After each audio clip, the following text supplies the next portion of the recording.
Hello' everyone, good morning. সকলোলৈ নতুন বছৰৰ শুভেচ্ছা থাকিল। আৰু আজি আমি দিয়া নাই ঘৰৰ মানুহখিনি, যিহেতু আজি 1 জানুৱাৰী, সেইবাবে পিকনিক যাওঁ বুলি ভাবিছোঁ। ওচৰলৈ যাম ক'বালৈ। তো ব'লক ব্লগটো ষ্টাৰ্ট কৰোঁ। এয়া ৰেডি হৈ গ'লোঁ মই। কিবা জেকেটটো পিন্ধিলোঁ, যিহেতু আহোঁ মানে গধূলি হ'ব পাৰে, আৰু যিহেতু ঠাণ্ডা হৈ যায় পূৰা গধূলি মানে, চ' এইপিনে পিন্ধি ল'লোঁ। আৰু এতিয়া মই ৰেডি হৈ গ'লোঁ, ব'লক এতিয়া যাম।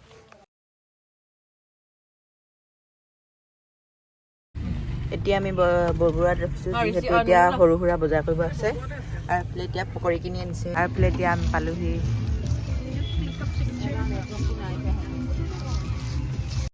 আৰু এইফালে এতিয়া সকলোৱে কামত ব্যস্ত হৈ পৰিছে।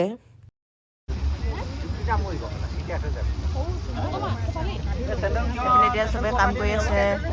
এইফালে এতিয়া আমি চিঙৰা খাইছোঁ, যিহেতু এতিয়া খাবলৈ হ'ল। এইফালে এতিয়া ভাত বাঢ়িছে, বিছে খাবলৈ আছিলে। এইফালে এতিয়া লোকেল কুকুৰাৰ মাংস, তাৰপিছত এয়া পোলাও, ৰুটি, চানা দাইল।